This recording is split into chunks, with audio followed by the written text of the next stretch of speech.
Assalamualaikum warahmatullahi wabarakatuh. Selamat siang dan salam sejahtera bagi kita semua.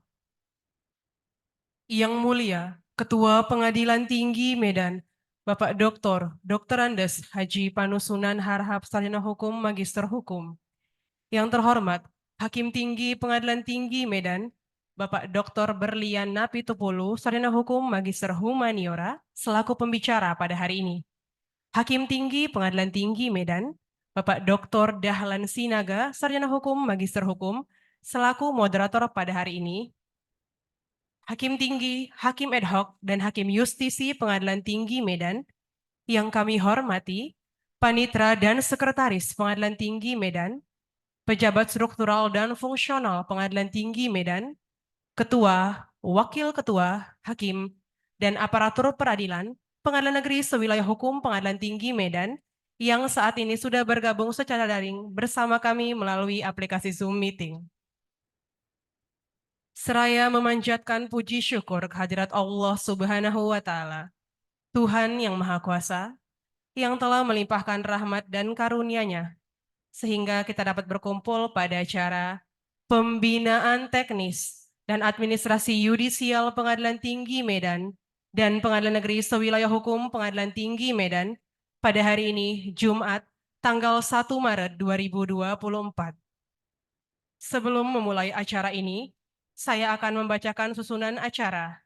Yang pertama, menyanyikan lagu Kebangsaan Indonesia Raya, dilanjutkan dengan himne Mahkamah Agung Republik Indonesia. Yang kedua, pembacaan doa. Yang ketiga, pemaparan materi dan tanya jawab. Yang keempat, menyanyikan lagu Bagimu Negeri. Dan yang terakhir, penutup. Untuk mengawali acara hari ini, marilah kita menyanyikan lagu Kebangsaan Indonesia Raya, dilanjutkan dengan himne Mahkamah Agung Republik Indonesia. Hadirin dimohon berdiri.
Silakan duduk kembali.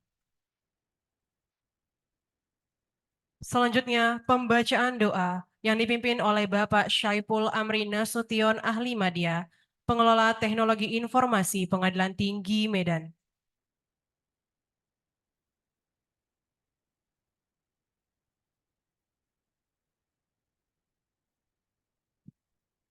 Assalamualaikum warahmatullahi wabarakatuh. Marilah sebelum acara pembinaan kita mulai, kita berdoa menurut agama dan keyakinan masing-masing. Izinkan saya memimpin doa dengan cara Islam. A'udzubillahi minasyaitonirrajim. Bismillahirrahmanirrahim. Alhamdulillahi rabbil alamin. Wassalatu wassalamu ala asyrafil anbiya'i wal mursalin. Sayyidina wa maulana Muhammadin wa ala alihi wa sahbihi ajma'in. Allahumma sholli ala Sayyidina Muhammad wa ala ali Sayyidina Muhammad. Ya Allah, Tuhan yang Maha Pengasih lagi Maha Penyayang. Pada kesempatan siang hari ini kami dapat bertemu baik secara luring maupun daring dalam rangka acara pembinaan teknis dan administrasi yudisial Pengadilan Tinggi Medan dan Pengadilan Negeri se-Sumatera Utara. Untuk itu, perkenankan kami menyampaikan rasa syukur kami atas segala rahmat dan karunia yang selalu Engkau curahkan kepada kami. Ya Allah, Tuhan yang Maha Kuasa, jadikanlah pertemuan ini menjadi pertemuan yang Engkau rahmati dan berikanlah ampunan dari segala khilaf dan dosa.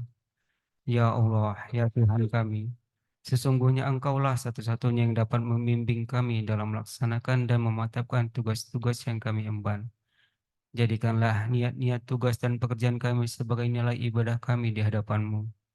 Ya Allah, Tuhan yang Maha Pengampun, ampunilah dosa kami, dosa orang tua kami, dosa para pemimpin kami, dan dosa para pendahulu kami.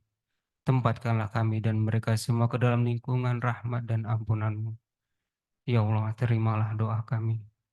Rabbana atina fid dunya hasanah wa fil akhirati hasanah wa qina azabannar. Subhana rabbika rabbil izzati amma yasifun. Wassalamun ala mursalin walhamdulillahi rabbil alamin. Assalamualaikum warahmatullahi wabarakatuh.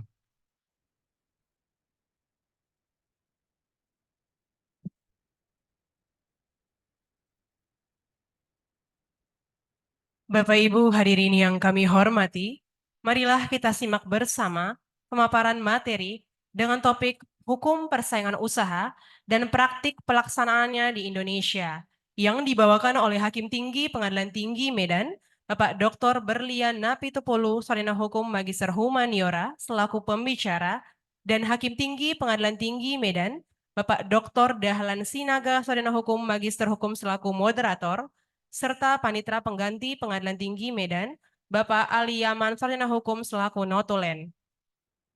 Pemaparan materi ini akan langsung dirangkaikan dengan sesi tanya jawab. Selanjutnya kami serahkan kepada moderator, Bapak Dr. Dahlan Sinaga, Sarjana Hukum Magister Hukum. Terima kasih pembawa acara yang cantik. Yang saya hormati, Yang Mulia Bapak Ketua Pengadilan Tinggi Medan yang mungkin mengikuti secara daring. Bapak Ibu rekan Hakim Tinggi, Hakim Medhok, Pengadilan Tinggi Medan yang saya muliakan. Keluarga besar Pengadilan Tinggi Medan yang hadir pada kesempatan ini. Teristimewa kepada Bapak Ibu Ketua Pengadilan Negeri seluruh wilayah Pengadilan Tinggi Sumatera Utara beserta jajarannya yang saya hormati pula. Pertama dan yang utama kita mengucapkan syukur dan terima kasih kepada Gusti Allah yang Maha Kuasa karena pada kesempatan ini kita diberikan kesehatan dan bertemu kembali dalam acara rutinitas kita, yaitu bimbingan teknik. Bapak Ibu sekalian, pada hari ini kita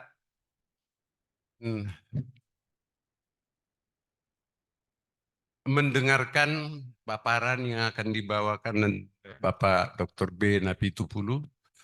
Judulnya sangat menarik. Hukum persaingan usaha dan praktek pelaksananya di Indonesia. Persaingan usaha. Ini persaingan ini tentu ada definisi lain tentang persaingan ini, ya.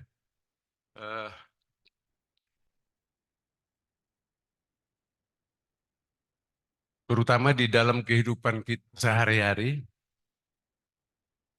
persaingan tanda kutip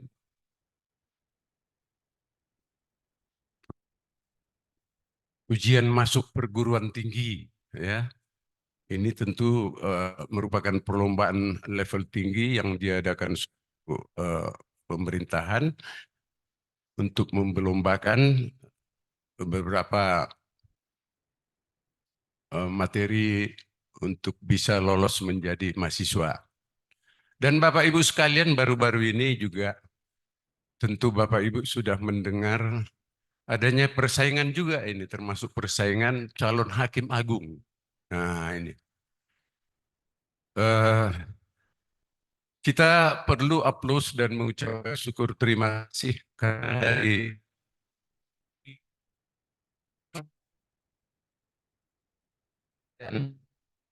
halo, ini agak macet. Ada 6 orang peserta yang tahap pertama ini lulus, ya. Masing-masing rekan kami, Dr. Agus Rusyanto, sarjana hukum, magister hukum. Bapak Abdul Aziz, sarjana hukum, magister hukum. Bapak Tumpal Sagala, sarjana hukum, magister hukum. Bapak Bombongan Silaban, ya. Ibu Elita Ginting, dan Bapak Kurnia Yani Darmono. Kalau tidak salah, 3 diantaranya mengambil pidana dan 3 perdata. Kita doakan mudah-mudahan mereka ini bisa melanjutkan untuk bisa menjadi hakim agung. Amin. Terima kasih. Bapak Ibu sekalian, sebelum kita lanjut, perlu saya untuk memberikan sedikit gambaran kurikulum vitae beliau ini. Secara singkat saja, tadi namanya sudah saya sebut. Pertama sekali beliau ini hakim di Pengadilan Negeri Medan tahun 87. Kemudian sebagai hakim masing-masing di Pengadilan Negeri Sibolga, Pengadilan Negeri Tarutung, Pengadilan Negeri Lubuk Pakam. Wakil Ketua Pengadilan Negeri Sintang ini tahun 2007 beliau sudah jadi Wakil Ketua Pengadilan Negeri Sintang. Dilanjut di tempat yang sama, Pengadilan Negeri Sintang sebagai Ketua Pengadilan. Dan dipindah menjadi hakim di ibu kota, yaitu di Jakarta Barat sebagai hakim. Dan mutasi lagi pernah di Pengadilan Negeri Sidoarjo, di Pengadilan Negeri Medan tahun 2015 berketepatan saya dengan beliau ini pernah ketemu, sama-sama bertugas di sana. Dan pertama sekali menjadi hakim tinggi, beliau di PT Ambon tahun 2016, dan pindah menjadi hakim tinggi lagi di Pengadilan Tinggi Jambi. Dan yang terakhir sekarang ini sejak Januari 2023 beliau menjadi hakim tinggi di Pengadilan Tinggi Medan. Itu sedikit kurikulum vitae beliau. Untuk tidak berlama-lama, Bapak Ibu Saudara sekalian sepakat barangkali, ya, ikan sepat, ikan gabus, lebih cepat, lebih bagus. Untuk nanti setelah paparan ada waktu tanya jawab, ya, yang belum jelas silakan, tapi kalau sudah jelas tidak usah bertanya, memakan waktu. Dan saya memberikan waktu kepada narasumber. Kita sebagaimana lazim biasanya sampai dengan jam 16. Maka sebelum jam 16 itu kita sepakat atau kurang lebih jam 15.30 nanti selesai. Ya. Baik, langsung saja Pak narasumber, kami persilahkan waktu dan tempat. Terima kasih kepada Bapak Moderator yang sudah memperkenalkan dalam acara BINTEK ini.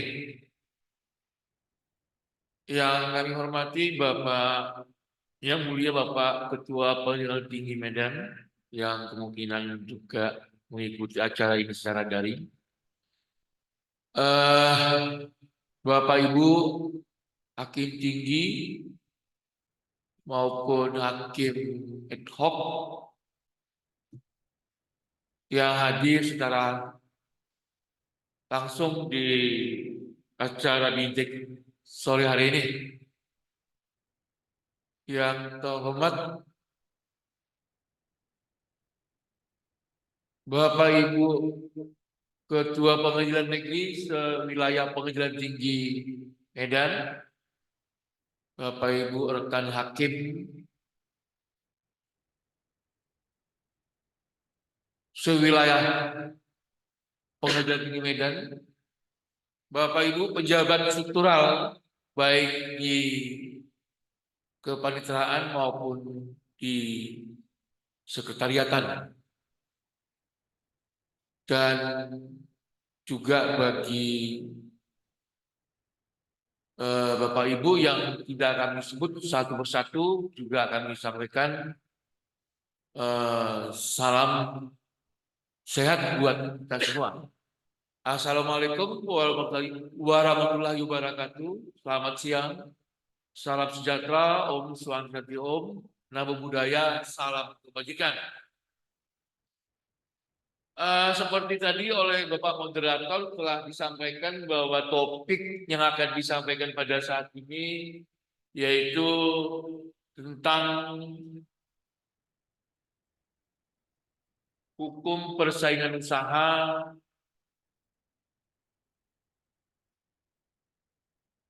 dan praktek pelaksanaannya di Indonesia.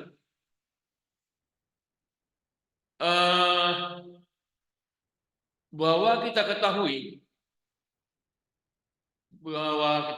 dunia bisnis adalah satu badan usaha atau satu lembaga atau satu kegiatan yang dalam lalu lintas perdagangan ekonomi akan melakukan upaya untuk memperoleh keuntungan atau profit yang sebesar-besarnya. Itu kami kira merupakan perilaku yang wajar sepanjang perilaku itu tidak menimbulkan praktik monopoli dan persaingan usaha tidak sehat. Oleh karena itu, undang-undang memintakan setiap menjalankan kegiatan usaha harus sesuai dengan peraturan undang-undang, dalam hal ini yang kita kenal dengan Undang-Undang Nomor 5 Tahun 1999.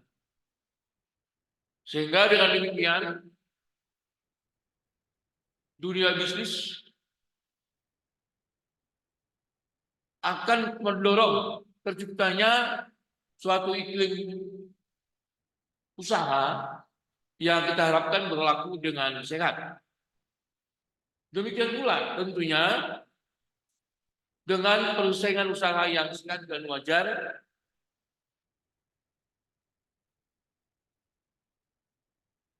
sangat diharapkan dengan berlakunya Undang-Undang Nomor 5 Tahun 1999, yaitu tentang persaingan usaha dan monopoli dan persaingan usaha tidak sehat.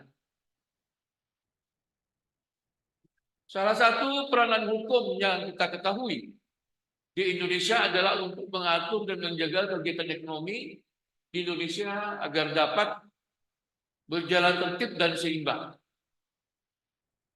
Peraturan perundang-undangan pun berperan tentu sebagai batasan, pengawas, dan memberikan kepastian hukum bagi seluruh pelaku kegiatan ekonomi Indonesia.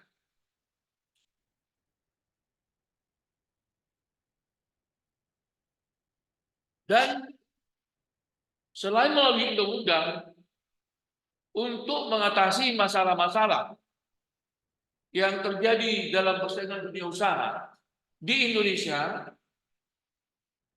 telah dibentuk yaitu sebuah lembaga yang dinamakan dengan Komisi Pengawas Persaingan Usaha atau disingkat dengan KPPU, yang merupakan salah satu lembaga negara yang dibentuk berdasarkan keputusan Presiden nomor 75 kalau tidak salah tahun 199, dan sebagai sebuah lembaga yang diberi mandat oleh Undang-Undang Nomor 5 tahun 99, KPPU atau Komisi Pengawas Persaingan Usaha berperan selaku salah satu lembaga penegak hukum yang memiliki tugas kompleks, kami ulangi, yang memiliki tugas kompleks dalam mengawasi praktik persaingan usaha tidak sehat oleh para pelaku usaha. Nah, berangkat dari peran daripada KPPU yang juga merupakan salah satu lembaga yang dibentuk oleh pemerintah sebagai lembaga yang diberi mandat berperan salah satu lembaga penegak hukum, maka dalam kesempatan sore hari ini kami selaku pembawa materi dengan judul Hukum Persaingan Usaha dan Praktik Pelaksanaan di Indonesia akan memfokuskan atau akan menyampaikan materi tentang pelaksanaan beracara atau berpraktik di pengadilan dalam perkara persaingan usaha. Sehingga kami tidak masuk kepada substansi daripada hukum persaingan usaha itu sendiri, tapi kami masuk kepada hukum acara, yaitu bagaimana tata cara berpraktik atau beracara di pengadilan dalam perkara persaingan usaha. Dan mohon maaf, dengan tidak ada maksud untuk membela diri sebagai alasan pembenar atau pemaaf, kebetulan untuk penyampaian materi pada sore hari ini, kami baru diberitahu kemarin sore, kurang lebih jam 3, sehingga dalam satu malam kami coba untuk membuat materi ini, sehingga oleh karena itu kami tidak ragu-ragu untuk mengatakan bahwa materi ini jauh dari sempurna, sangat jauh dari sempurna. Oleh karena itu nanti kami mengharapkan kepada Bapak Ibu rekan-rekan hakim tinggi untuk berkenan memberi masukan atau membantu kami dalam penyampaian materi ini. Baiklah, untuk pertama-tama bahwa dasar hukum perlu kita ketahui, dasar hukum berlakunya Komisi Pengawas Persaingan Usaha yaitu di Undang-Undang Nomor 5 tahun 199 tentang larangan praktik monopoli dan persaingan usaha tidak sehat yang dituangkan dalam bab 6. Kedua, keputusan Presiden nomor 75 tahun 1999 tentang Komisi Pengawasan Persaingan Usaha sebagaimana telah diubah dengan Peraturan Presiden nomor 80 tahun 2008 tentang perubahan atas ketentuan Keputusan Presiden nomor 75 tahun 199 tentang Komisi Pengawasan Persaingan Usaha. Ketiga, keputusan Presiden nomor 162/M tahun 2000 tentang pengangkatan anggota komisi. 3, Perma nomor 3 tahun 2019 tentang tata cara pengajuan keberatan terhadap putusan KPPU. 5, yaitu Undang-Undang Omnibus Law atau Undang-Undang Cipta Kerja. 6, SEMA nomor 1 tahun 2021 tentang peralihan pemeriksaan keberatan terhadap putusan KPPU ke pengadilan niaga. 7, Perma nomor 3 tahun 2021 tentang tata cara pengajuan dan pemeriksaan keberatan terhadap putusan Komisi Pengawas Persaingan Usaha. Kemudian PP atau Peraturan Pemerintah nomor 44 tahun 2021 tentang persaingan tidak sehat. 9, Peraturan KPPU nomor 2 tahun 2023 masih baru tentang tata cara pengajuan keberatan terhadap putusan KPPU. Dan nomor 10, Peraturan KPPU nomor 6 tahun 2023 tentang pencabutan Peraturan KPPU nomor 1 tahun 2019. Perlu kami sampaikan pada Bapak Ibu bahwasanya banyak peraturan-peraturan tentang tata cara pengajuan keberatan terhadap putusan KPPU terjadi pergeseran atau perubahan yang sangat signifikan, yaitu semenjak terbitnya Undang-Undang Cipta Kerja. Terbitnya Undang-Undang Cipta Kerja selain merubah beberapa ketentuan seperti dalam perkara-perkara pengadilan niaga, termasuk juga merubah beberapa aturan di dalam ketentuan tentang tata cara pengajuan pemeriksaan terhadap keberatan terhadap keputusan Komisi Pengawas Persaingan Usaha. Sehingga jujur kami dalam materi ini, ya dengan kondisi yang sangat terburu-buru, ya seperti kami sampaikan tadi, ya sangat jauh dari kesempurnaan. Dan kami sampaikan lagi bahwasanya fokus materi ini adalah khusus untuk kami fokuskan terhadap tata cara pengajuan keberatan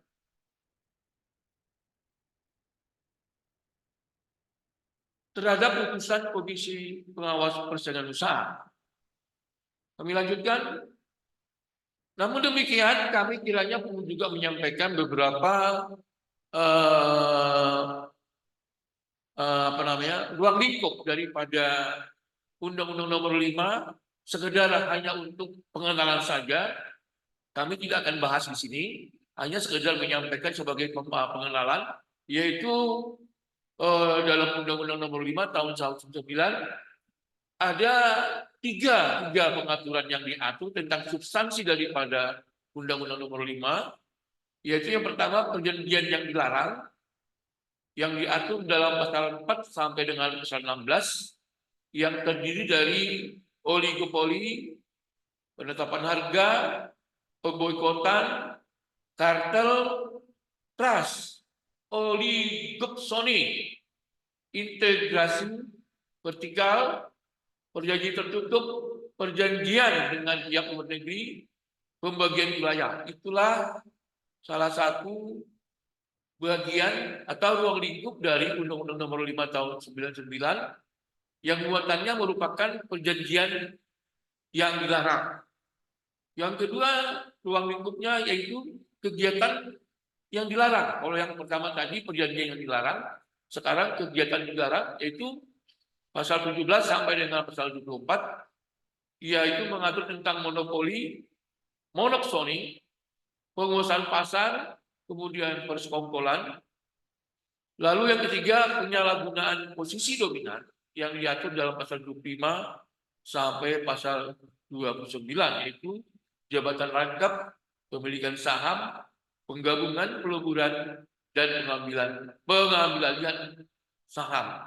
Sekedar untuk pengenalan saja, tidak akan kami bahas karena kami topiknya, materinya atau substansinya adalah untuk menegakkan hukumnya.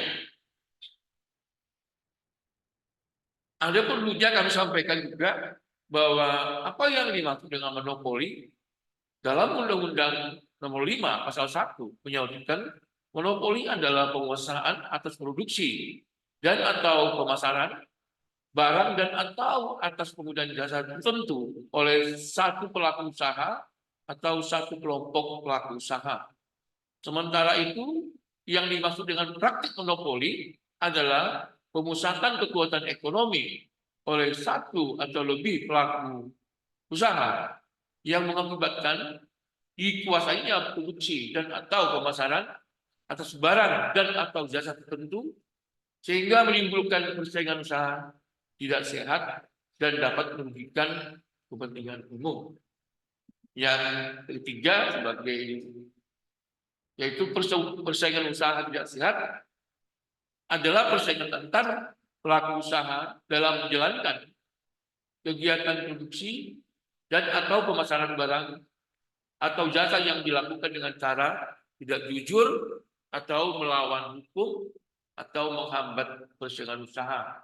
Selebihnya kami tidak akan sampaikan atau tidak akan bacakan lagi. Nah, ada acara tentu ada perbuatan, ada tindakan, yaitu tindakan material. Ada perdata, ada kau perdata, ada hukum acara perdata. Ada acara berperkara atau berpraktek dalam hukum persaingan usaha, tentu juga ada juga perbuatannya. Nah, dalam perkara persaingan usaha, sumber perkara timbul atau lahir dari adanya laporan, kemudian adanya inisiatif daripada Komisi Pengawas Persaingan Usaha, yaitu dituangkan dalam pasal 19 Peraturan KPPU nomor 2 tahun 2003. Nah, sebelum Peraturan KPPU nomor 2 tahun 2003 ini, sebelumnya yang mengatur tentang tata cara beracara dalam persaingan usaha diatur dalam Peraturan KPPU nomor 1 tahun 2019. Tetapi oleh karena lahirnya Peraturan KPPU nomor 2 menindaklanjuti Undang-Undang Cipta Kerja, maka Peraturan KPPU nomor 1 tahun 2019 dicabut, yaitu dicabut oleh Peraturan KPPU nomor 6 tahun 2023. Kemudian siapa yang menyampaikan laporan sehingga ada pelanggaran-pelanggaran terhadap perbuatan-perbuatan persaingan usaha. Dalam pasal 38 Undang-Undang Nomor 5 Tahun 199 disampaikan atau disebutkan setiap orang berhak untuk mengajukan laporan. Kemudian yang kedua, pihak yang dirugikan, kemudian oleh inisiatif KPPU atau apa yang disebut dengan perkara inisiatif. Kami lanjut ke alat bukti. Alat bukti juga dikenal dalam Undang-Undang Nomor 5 Tahun 199 yang diatur dalam pasal 42, yaitu pertama keterangan saksi, keterangan ahli, surat dan atau dokumen, kemudian petunjuk, dan yang terakhir itu keterangan pelaku usaha. Alat bukti ini juga dituangkan dalam Peraturan KPPU nomor 2 tahun 2003, dituangkan dalam pasal 3. Namun dalam alat bukti yang terakhir, kalau di dalam Undang-Undang nomor 5 tahun 199 disebutkan keterangan pelaku usaha, di Peraturan KPPU nomor 2 tahun 2003 disebutkan keterangan terlapor. Hanya beda penyebutan saja, tapi maksudnya sama karena terlapor itu adalah jelas mereka-mereka pelaku usaha. Jadi maksudnya keterangan terlapor itu adalah keterangan pelaku usaha.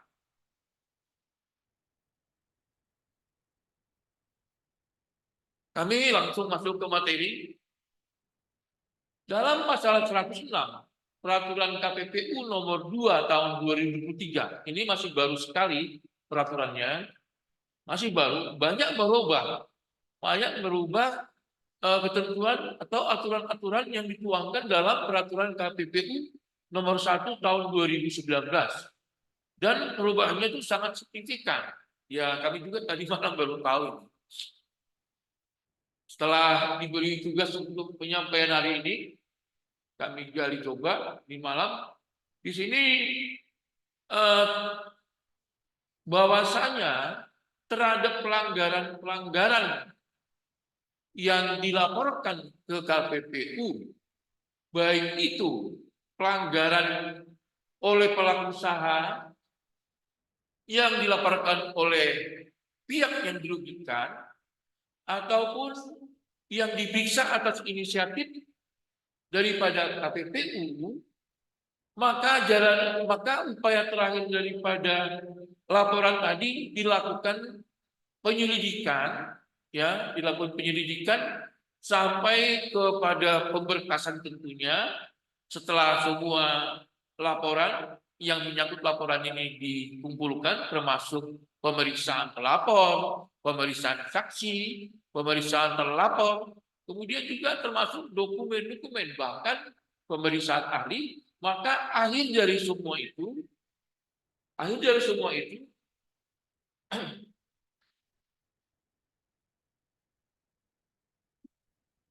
maka dijatuhkan putusan oleh KPPU. Sehingga KPPU yang juga merupakan lembaga penegak hukum membuat satu produk putusan terhadap laporan yang diterima atau laporan yang dilakukan atas inisiatif sendiri. Artinya KPPU dapat melakukan satu tindakan pemeriksaan terhadap pelaku usaha, bisa melakukan pemeriksaan terhadap satu pelaku usaha tanpa ada laporan atas inisiatif mereka ketika KPPU melihat ada perbuatan-perbuatan tidak sehat oleh pelaku usaha atau pedagang tersebut. Dan akhir dari semua itu telah dilakukan proses pemeriksaan, pemberkasan, maka sampai kepada putusan KPPU. Nah, inilah yang kita coba lihat dalam Bintek pada sore hari ini, di mana atas putusan KPPU dalam pasal 106 Peraturan KPPU nomor 2 tahun 2003 disebutkan, setelah KPPU membacakan putusan, maka Panitra menyampaikan petikan dan salinan putusan komisi sebagaimana dimaksud kepada investigator dan terlapor atau kuasa hukum terlapor paling lama 14 hari kalender setelah majelis komisi membacakan putusan komisi. 2. Petikan dan salinan putusan komisi sebagaimana dimaksud pada ayat 1 disampaikan secara langsung atau melalui media elektronik. Jadi di sini pun mereka sudah pakai media elektronik dengan peraturan KPPU nomor 2 tahun 2003. Kemudian Panitra mencatat penyampaian petikan dan salinan putusan komisi sebagaimana dimaksud di atas dalam sebuah berita acara. Kemudian petikan dan salinan putusan komisi yang disampaikan dengan menggunakan media elektronik sebagaimana dimaksud pada ayat 2 secara hukum memiliki kekuatan dan akibat hukum yang sah.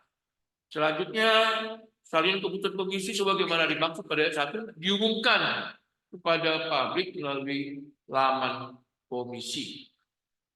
Itulah aturan yang ditentukan terhadap putusan yang telah ditentukan oleh KPPU. Kemudian dalam pasal 107 disebutkan terlapor wajib melaksanakan putusan komisi dan menyampaikan laporan pelaksanaan kepada komisi dalam jangka waktu paling lama 30 hari terhitung sejak terlapor atau kuasa hukum terlapor menerima petikan dan salinan putusan komisi sebagaimana dimaksud pada pasal 106. atau setelah putusan komisi diumumkan kepada publik melalui laman komisi. Kemudian dalam pelaksanaan putusan, komisi dapat melakukan tindakan berupa pemberitahuan tertulis pelaksanaan putusan kepada terlapor, pengumuman di media cetak, kemudian permohonan bantuan kepada instansi lain atau instansi pemerintah, baru mengajukan eksekusi. Hal yang paling pokok dalam materi ini, ketika terhadap putusan KPPU yang tidak diajukan keberatan, dalam arti bahwa si terlapor sebagai orang yang dihukum dalam putusan KPPU menerima putusan itu, tetapi tidak melaksanakan isi putusan, maka dalam pasal 107 peraturan KPPU ayat 2 huruf D, KPPU dapat mengajukan permohonan eksekusi kepada pengadilan niaga dalam hal putusan tidak dilakukan secara sukarela. Mengapa mereka minta mengajukan eksekusi kepada pengadilan niaga atau pengadilan?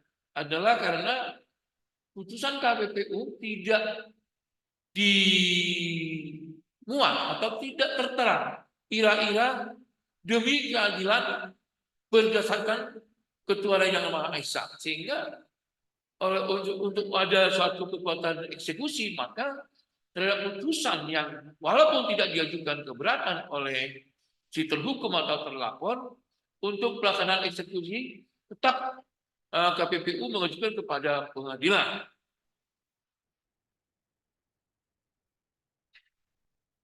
Nanti akan lebih lanjut, kita lihat lagi. Nah, bagaimana upaya hukum keberatan?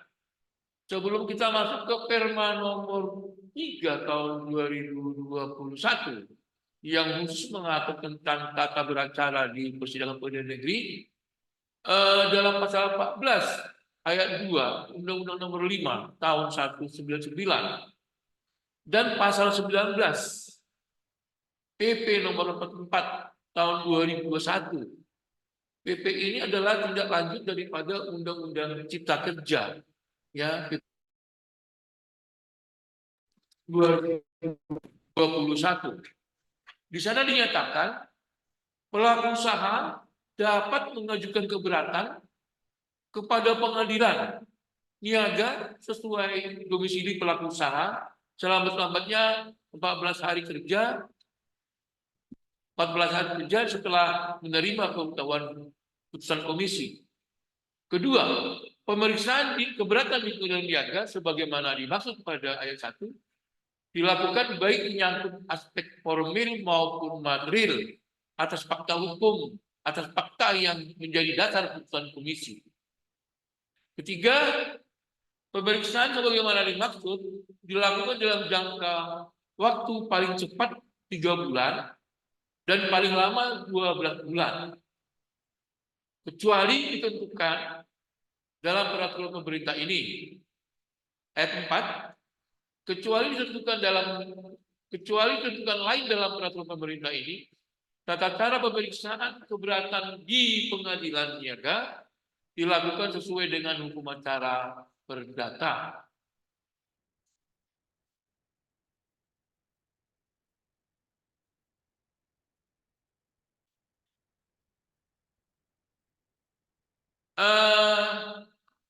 Seperti tadi kami sampaikan pada awal-awal penyampaian tadi, bahwa di dasar hukum berlakunya proses penegakan hukum di KPPU, bahwa dengan lahirnya Undang-Undang Cipta Kerja, ya, dengan lahirnya Undang-Undang Cipta Kerja, Mahkamah Agung menerbitkan SEMA nomor 1 tahun 2021 tentang peralihan pemeriksaan keberatan terhadap putusan KPPU ke pengadilan niaga. Karena sebelum Undang-Undang Cipta Kerja diterbitkan, bahwa keberatan terhadap putusan KPPU diajukan ke peradilan umum, pengadilan negeri. Namun setelah lahirnya Undang-Undang Cipta Kerja, maka Mahkamah Agung menerbitkan SEMA nomor 1 tahun 2021 tentang peralihan dari pengadilan negeri ke pengadilan niaga, sehingga beban kerja di pengadilan niaga selain mereka mengadili perkara niaga dan haki, nah semenjak tahun 2021 mereka juga dibebani untuk mengadili perkara-perkara keberatan terhadap putusan KPPU yang diajukan oleh terlapor. Tema nomor 1 mengatakan Undang-Undang nomor 11 tahun 2020 tentang Cipta Kerja mengatur bahwa pelaku usaha dapat mengajukan keberatan terhadap putusan KPPU kepada pengadilan niaga paling lambat 14 hari setelah menerima putusan KPPU. Terbitnya Undang-Undang nomor 11 tahun 2020 tentang Cipta Kerja, maka kewenangan memeriksa dan mengadili keberatan terhadap putusan KPPU dialihkan dari pengadilan negeri ke pengadilan niaga pada pengadilan negeri. Untuk melaksanakan peralihan tersebut dan menunggu terbitnya perma perubahan terhadap perma nomor 3. Perma nomor 3 adalah perma yang mengatur bagaimana berproses atau beracara terhadap perkara keberatan yang diajukan terhadap putusan KPPU. Pada saat itu belum masih berlaku perma nomor 3, maka di sini dikatakan untuk melaksanakan peralihan tersebut dan menunggu terbitnya perma perubahan terhadap perma nomor 3 tahun 2019, MA menetapkan teknis administrasi dan persidangan serta kebijakan peralihan sebagai berikut. Pengadilan negeri untuk tidak menerima terhadap putusan KPPU terhitung tanggal 2 Februari 2021. Pengadilan negeri yang telah menerima keberatan terhadap putusan KPPU sebelum tanggal 2 Februari 2021 tetap menyelesaikan pemeriksaan dan mengadili perkara keberatan tersebut. Kemudian pengadilan niaga sesuai kewenangan yang diberikan undang-undang untuk menerima, memeriksa, dan mengadili perkara keberatan terhadap putusan KPPU terhitung tanggal 2 Februari 2021. Kecuali ditentukan lain oleh Undang-Undang nomor 11 tahun 2020. Tata cara penerimaan keberatan terhadap putusan KPPU oleh pengadilan niaga dilaksanakan sesuai perma nomor 3 tahun 2019 dan petunjuk pelaksanaannya. Nah, kita sekarang memasuki kepada proses di pengadilan dengan menunjuk kepada perma nomor 3, yaitu perma yang mengganti perma nomor 1 tahun 2019 yang sebelumnya merupakan hukum acara yang mengatur tata cara mengajukan keberatan dan berproses di pengadilan negeri terhadap keberatan yang diajukan terhadap putusan KPPU. Proses hukum di pengadilan negeri yaitu keberatan hanya dapat diajukan oleh terlapor. Terlapor tidak dapat mengajukan keberatan. Hanya terlaporlah yang berhak mengajukan keberatan. Keberatan diperiksa dan diputus oleh hakim majelis. Dalam hal diajukan keberatan oleh terlapor, maka KPPU merupakan menjadi pihak termohon. Pemohonnya adalah terlapor. Kemudian dalam permanya disebutkan beberapa kemungkinan terjadi terhadap putusan KPPU, yaitu dalam hal keberatan diajukan oleh satu pemohon keberatan atau lebih terhadap putusan KPPU yang sama dan terdapat terlapor lain dalam putusan KPPU tersebut yang tidak mengajukan keberatan, maka terhadap terlapor tersebut putusan KPPU berkekuatan hukum tetap. Kami ulangi, dalam hal keberatan diajukan oleh satu pemohon keberatan atau lebih terhadap putusan KPPU yang sama dan terdapat terlapor lain dalam putusan KPPU tersebut yang tidak mengajukan keberatan, maka terhadap terlapor tersebut putusan KPPU berkekuatan hukum tetap. Nanti kami minta kepada Bapak Ibu untuk menanggapinya. Kira-kira apa yang dimaksud dalam hal keberatan diajukan oleh satu pemohon keberatan atau lebih terhadap putusan KPPU yang sama terdapat terlapor lain dalam putusan KPPU tersebut yang tidak mengajukan keberatan, maka terhadap terlapor tersebut putusan KPPU berkekuatan hukum tetap. Artinya terhadap terlapor itu yang tidak mengajukan keberatan, maka putusan KPPU berkekuatan hukum tetap. Tenggang waktu mengajukan keberatan. Jika pemohon keberatan hadir pada pengucapan putusan, maka keberatan diajukan paling lambat 14 hari terhitung setelah tanggal pembacaan putusan KPPU. Jika terlapor tidak hadir dalam pengucapan putusan, maka keberatan diajukan paling lambat 14 hari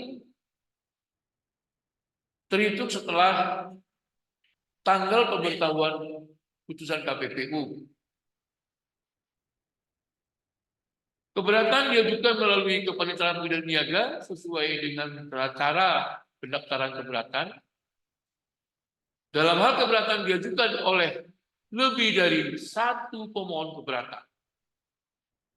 Untuk putusan KPPU yang sama di pengadilan niaga yang sama, perkara tersebut didaftarkan dengan nomor yang sama.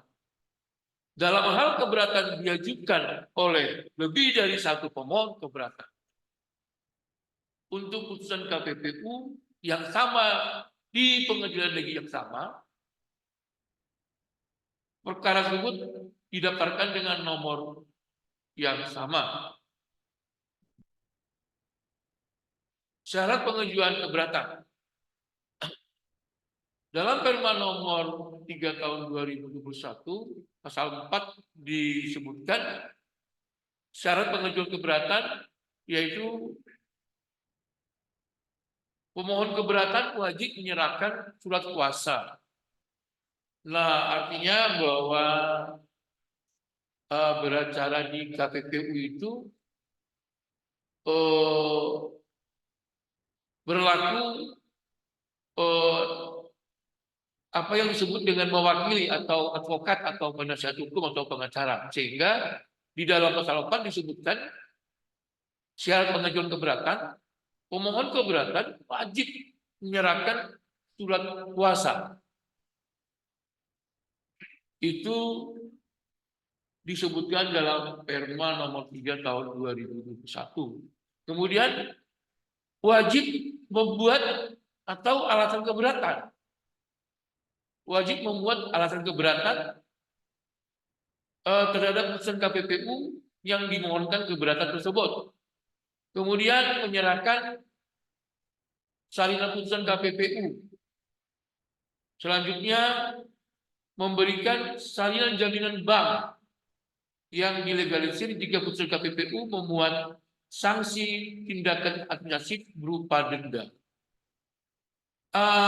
Huruf D ini, salinan jaminan bank, itu mulai berlaku semenjak Undang-Undang Cipta Kerja, yaitu yang ditindaklanjuti dengan terbitnya PP nomor 44 tahun 2021 yang menyebutkan bahwa mereka terlapor atau mereka sebagai terhukum dalam perkara KPPU ketika mengajukan keberatan, mereka harus memberikan jaminan bank yang dilegalisir jika putusan KPPU memuat sanksi tindakan administrasi atau berupa denda.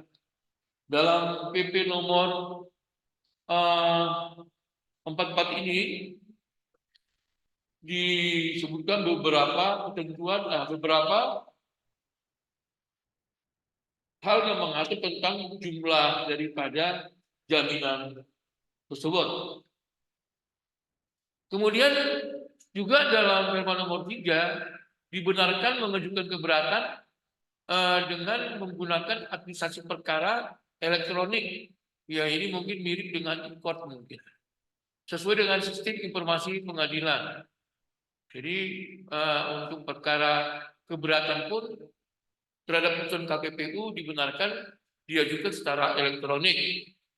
Nah, jika keberatan yang diajukan melalui sistem informasi pengadilan, maka proses pemanggilan atau pemberitahuan sidang, kemudian persidangan, pembacaan dan penyampaian putusan dilakukan juga secara elektronik. Jadi ternyata tidak hanya ke perkara-perkara perdata yang lazim kita pegang, ternyata juga bahwa terhadap perkara-perkara KPPU yang diajukan keberatan telah dilakukan secara ikut di pengadilan niaga. Dan persetujuan, dan proses pengajuan keberatan dengan sistem informasi pengadilan tidak memerlukan persetujuan daripada KPPU.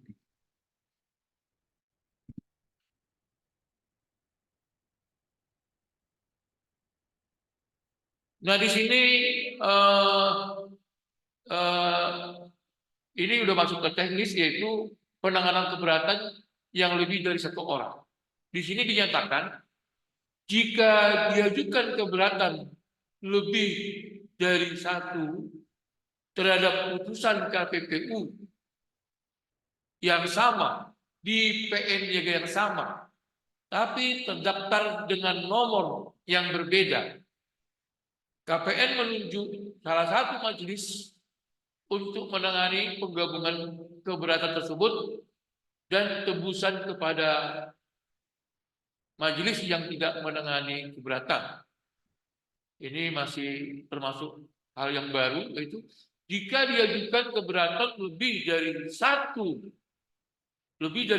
terhadap putusan KPPU yang sama di PN yang sama, tapi terdaftar dengan nomor yang berbeda, KPN menunjuk salah satu majelis untuk menangani penggabungan keberatan tersebut dan tembusan kepada majelis yang tidak menangani keberatan. Kemudian majelis yang tidak menangani perkara harus mengeluarkan penetapan penghentian pemeriksaan. Ya, kalau saya pribadi ya terus terang saya belum pernah pegang perkara seperti ini. Mungkin bagi Bapak yang sudah pernah pegang, tapi ya aturannya seperti inilah. Majelis yang tidak menangani perkara harus mengeluarkan penetapan penghentian pemeriksaan. Setelah menerima keberatan dalam waktu paling lama 3 hari, Ketua Pengadilan Niaga menunjuk majelis hakim yang terdiri dari hakim bersertifikat. Nah, ini pun sudah menuntut bahwa hakim yang memeriksa perkara persaingan usaha ini yaitu hakim yang bersertifikat persaingan usaha. Jika belum terdapat hakim bersertifikat persaingan usaha, Ketua Pengadilan Niaga menunjuk majelis hakim yang pernah memutus perkara keberatan terhadap putusan KPPU. Jika belum terdapat hakim bersertifikat persaingan usaha, perkara keberatan diperiksa oleh Ketua Pengadilan Niaga secara ex officio sebagai ketua majelis. Maksudnya, ketika hakim bersertifikat persaingan usaha tidak ada, dan juga belum ada majelis yang pernah memutus perkara keberatan terhadap putusan KPPU, maka perkara keberatan tersebut diperiksa oleh Ketua Pengadilan Niaga secara ex officio sebagai ketua majelis.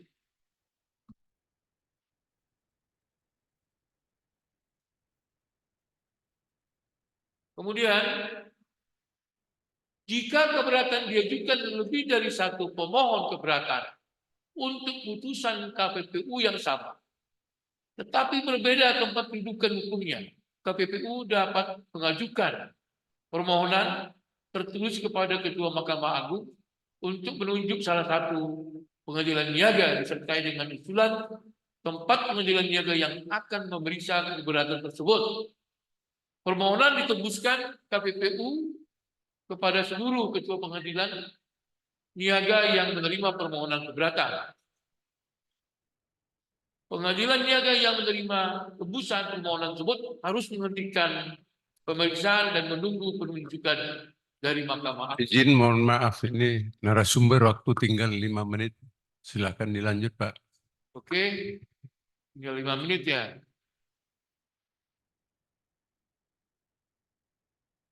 Pemeriksaan keberatan dilakukan tanpa mediasi ya, tanpa mediasi. Jadi tidak berlaku Perma nomor 1 tahun 2016 yaitu tentang mediasi yang diberlakukan dalam perkara perdata di pengadilan. Jadi pemeriksaan keberatan dilakukan tanpa mediasi. Pemeriksaan keberatan dilakukan terhadap aspek formil dan atau material berdasarkan salinan putusan KPPU dan berkas perkaranya. Majelis hakim menolak permohonan keberatan yang tidak memuat alasan keberatan. Atas persetujuan majelis hakim, pemohon keberatan dapat mengajukan saksi dan atau ahli yang pernah diajukan dalam pemeriksaan KPPU, namun keterangannya tidak dimuat atau tidak dipertimbangkan dalam putusan KPPU, atau ditolak kehadirannya memberikan keterangan untuk didengar keterangannya dalam persidangan. Dalam hal pemohon keberatan mengajukan saksi dan atau ahli, KPPU dapat mengajukan saksi dan ahli yang pernah diajukan dalam pemeriksaan KPPU untuk memperkuat dalilnya. Pemohon keberatan tidak dapat mengajukan bukti surat dan atau dokumen, baik yang pernah diajukan dalam KPPU maupun bukti surat dan atau dokumen yang baru. Pemeriksaan dilakukan dalam jangka waktu paling cepat 3 bulan dan paling lama 12 bulan. Terhadap putusan keberatan, pemohon keberatan dan atau KPPU dapat mengajukan permohonan kasasi kepada Mahkamah Agung dalam jangka waktu 14 hari setelah menerima pemberitahuan putusan pengadilan niaga, dan Mahkamah Agung harus memutus dalam waktu 30 hari sejak permohonan kasasi diterima.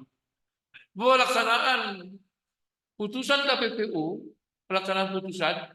putusan KPPU baik yang tidak diajukan keberatan maupun yang telah diajukan, diperiksa dan diputus melalui prosedur keberatan serta telah berkekuatan hukum tetap harus dilaksanakan secara sukarela oleh terlapor atau pemohon keberatan paling lambat 30 hari sejak tanggal pengucapan putusan dan atau sejak terlapor atau pemohon keberatan menerima pemberitahuan putusan. Dalam hal putusan KPPU tidak diajukan keberatan namun tidak dilaksanakan dengan sukarela seperti kami sampaikan tadi, maka KPPU mengajukan permohonan eksekusi kepada Ketua Pengadilan Niaga tempat kedudukan hukum terlapor. Demikian materi yang kami sampaikan, kurang lebihnya mohon maaf. Seperti kami sampaikan tadi bahwa materi ini jauh dari sempurna, karena ya kami baru diberitahu kemarin sore. Terima kasih. Terima kasih narasumber. Tepuk tangan, aplaus dulu buat beliau. Ya. Bapak Ibu sekalian, ini kalau saya lihat dari layar monitor, baik Bapak Ibu Hakim dari Pengadilan Tinggi serius dan dari Pengadilan Negeri dari 20 ini, Saya lihat serius sekali, terima kasih. Setelah kita dengar tadi, beliau narasumber memaparkan cukup lugas dan dapat dicerna. Kalau untuk sempurna, Bapak memang tidak ada yang sempurna, kita manusia, kecuali Gusti Allah. Bapak Ibu sekalian, dari paparan tadi saya coba mencatat singkat saja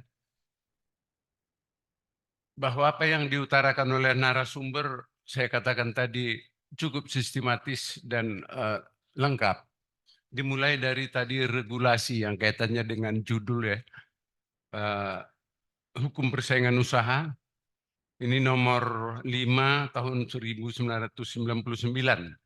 Ya, pada saat itu pemerintah memang telah melihat maraknya praktik monopoli dan persaingan usaha tidak sehat. Ya, jadi di Indonesia pada saat itu maka pemerintah mencoba mengantisipasi dengan upaya untuk melarang ya persaingan yang tidak sehat tadi, mengeluarkan Undang-Undang Nomor 5 Tahun 1999. Dan sampai kepada regulasi yang terakhir tadi sudah disebut keluarnya Undang-Undang Cipta Kerja.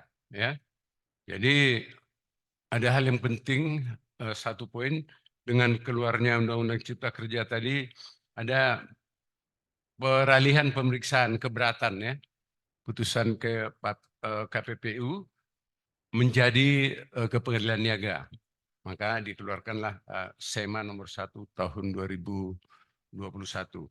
Kemudian tadi sampai kepada tahap beracara juga sekilas diterangkan oleh narasumber, yaitu sesuai ketentuan Perma nomor 3 tahun 2021. Dan juga tentang pengajuan keberatan beserta syarat-syaratnya ya. Itu tadi diutarakan juga termasuk untuk era IT sekarang dapat dilakukan secara elektronik. Dasar keberatan ini juga dikeluarkan oleh Mahkamah Agung berupa Perma nomor 3 tahun 2021.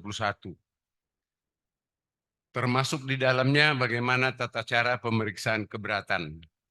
Bahkan di ujung paparan tadi juga ada tentang putusan dan pelaksanaan putusan itu sendiri, dan yang terakhir tentang upaya hukum kasasi. Ya, upaya hukum kasasi ini 14 hari setelah diberitahukan dan oleh Mahkamah Agung harus diputus paling lama 30 hari. Ya, jadi cukup lengkap. Namun demikian, Bapak Ibu khususnya yang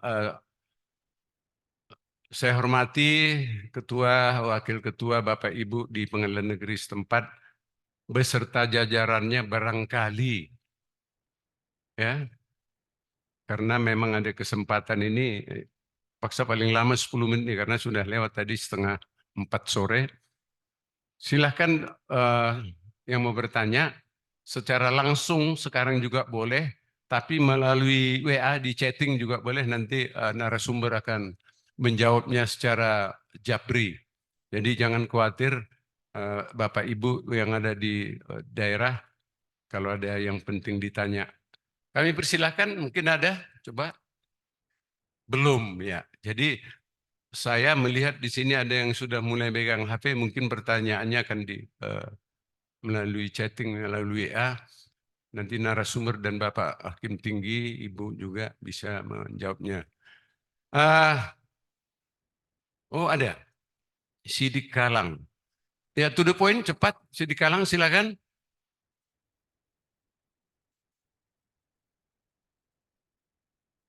PN Sidik Kalang, silakan Bapak Ibu yang mau bertanya.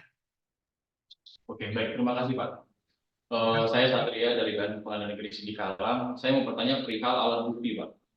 Yang pertama di situ alat buktinya ada disebut sebagai petunjuk. Pertanyaannya adalah apakah alat bukti petunjuk di dalam Undang-Undang Monopoli itu merujuk kepada alat bukti petunjuk di dalam KUHP?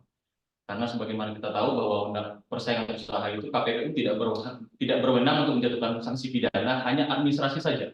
Apakah petunjuk itu merujuk ke KUHP atau tidak? Itu yang pertama. Yang kedua, di dalam praktek, di dalam putusan KPPU yang juga kemudian diajukan keberatan, sering sekali KPPU menganggap bahwa unsur perjanjian itu terbukti dengan menggunakan indirect evidence.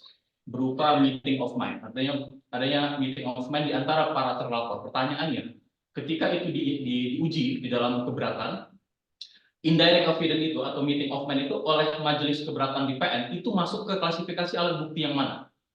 Itu saja Pak, terima kasih. Baik, terima kasih. Bisa Pak tadi. Ini pertanyaannya memang saya suruh cepat tapi agak ini kurang kami tangkap. Ada 2 pertanyaan tadi. Alat bukti petunjuk apakah bisa atau sesuai dengan KUHP ya tadi ya? Pak. Dengan KUHP ya, betul ya? Izin Pak. Ya. Ada satu lagi. Baik, akan kami coba untuk menjawab apakah petunjuk dalam alat bukti yang diatur dalam Undang-Undang Nomor 5 Tahun 99 sama dengan petunjuk yang ada di KUHP. Ya, saya langsung aja baca ketentuannya ya, supaya kita tidak saling beradu argumentasi tanpa dasar. Saya baca petunjuk sebagaimana dimaksud pada pasal 3 huruf D ya. Pasal 3 huruf D merupakan kesesuaian perbuatan, kejadian, keterangan atau data yang menunjukkan adanya dugaan pelanggaran dalam undang-undang. Nah, di ayat 2 disebutkan petunjuk sebagaimana dimaksud pada ayat 1 dapat berupa bukti ekonomi dan atau bukti komunikasi yang diyakini kebenarannya. Ayat 3, bukti ekonomi sebagaimana dimaksud pada ayat 2 merupakan penggunaan dalil ilmu ekonomi yang ditunjang oleh metode pengolahan data kuantitatif dan atau kualitatif serta analisis. Bukti komunikasi sebagaimana dimaksud pada ayat 2 merupakan pertemuan atau komunikasi antar pihak dengan atau tanpa menjelaskan substansi pertemuan atau komunikasi tersebut. Sehingga melihat daripada pengertian atau makna petunjuk yang disebutkan dalam pasal 12 ya, dengan petunjuk yang terdapat dalam KUHP, walaupun secara harafiah tidak sama, walaupun namanya secara harafiah sama, yaitu sama-sama namanya petunjuk, tapi substansinya berbeda atau tidak serupa atau tidak sama persis dengan petunjuk yang terdapat dalam KUHP. Nah, itu jawaban dari kami. Nah, sementara tadi untuk jawaban saya yang nomor 2 kurang jelas.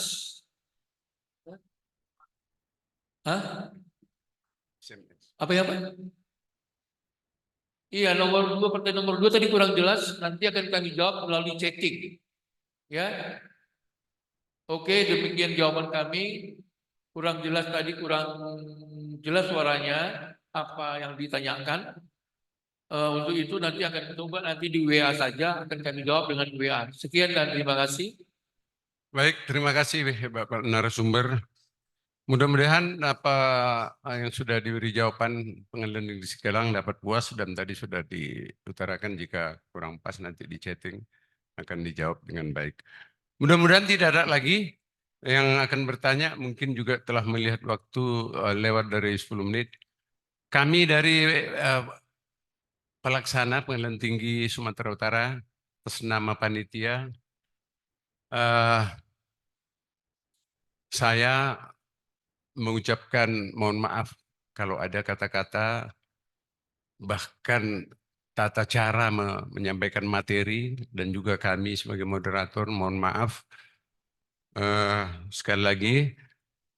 Tapi terima kasih bagi yang sudah berkenan hadir di setiap pengadilan negeri sudah berkenan meluangkan waktunya. Saya ucapkan terima kasih. Mudah-mudahan apa yang kami sajikan dapat bermanfaat. Burung Irian Cendrawasih, cukup sekian. Terima kasih. Terima kasih kepada moderator dan narasumber kita yang sangat luar biasa pada hari ini. Baik Bapak Ibu di Pengadilan Negeri, sebagai absensi kami akan capture, semua boleh lihat ke kamera. Akan saya pandu, 3, 2, 1. Oke baik, terima kasih. Untuk menutup acara hari ini, marilah kita menyanyikan lagu Bagimu Negeri. Hadirin dimohon berdiri.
Hadirin disilakan duduk kembali.